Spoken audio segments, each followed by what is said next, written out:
জামায়াত ইসলামের সহযোগী সংগঠন শিবির যেখানে অতীতে কখনো ডাকসু নির্বাচনে প্রকাশ্যে প্যানেল দিতে পারেনি, তারা এবার ভিপি, জিএস সহ ডাকসুর 12টি সম্পাদকীয় পদের মধ্যে 9টি জিতে নিয়েছে। জুলাই অভ্যুত্থানের সুযোগে নতুন চেহারায় আবির্ভূত ইসলামী ছাত্র শিবির ঢাকা বিশ্ববিদ্যালয় কেন্দ্রীয় ছাত্র সংসদ ডাকসু নির্বাচনে অভাবনীয় জয় পেয়েছে। 6 বছর পর মঙ্গলবার ডাকসু নির্বাচনে ভোট হয়েছে উৎসবের আমেজে, শান্তিপূর্ণভাবে, যেখানে প্রায় 40,000 ভোটারের মধ্যে 70% বেশি শিক্ষার্থী ভোট দিয়েছেন।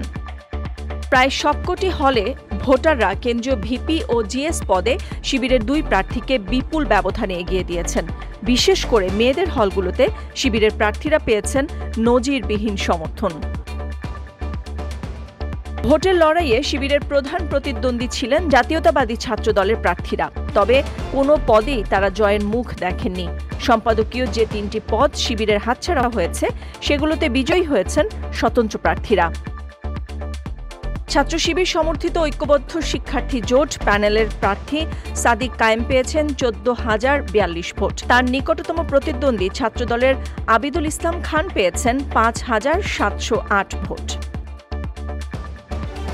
মাত্র 1 বছরের ব্যবধানে কিভাবে শিবিরে এই পরিবর্তন? এ প্রশ্ন মনে জাগা খুবই স্বাভাবিক।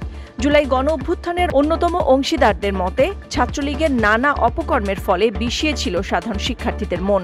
ছাত্রদল সমর্থিত আবিদুল নিজেকে কতটা আলাদাভাবে উপস্থাপন করতে পেরেছেন, এ নিয়ে প্রশ্ন আছে বিশেষজ্ঞদের মনে। সেখানে গণ অভ্যুত্থানের অন্যতম গুরুত্বপূর্ণ ব্যক্তি হয়েও সাদিক নিজেকে আলাদাভাবে উপস্থাপন করেননি, বরং ছাত্রসুলভ আচরণের মাধ্যমে সাধারণ শিক্ষার্থীদের মন জিতে নিয়েছেন।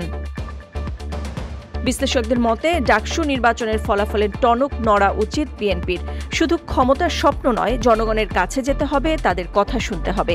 বড় দল হিসেবে ক্ষমতা হাতে চলে আসবে এমন হিসেব ঠিক নয়। তাদের পরামর্শ, ডাকসুর মাধ্যমে জাতীয় নির্বাচনের ব্যাপারে সতর্ক হওয়া উচিত বিএনপির। নাদিরা জাহান, নিউজ ডেস্ক, সারা বাংলা।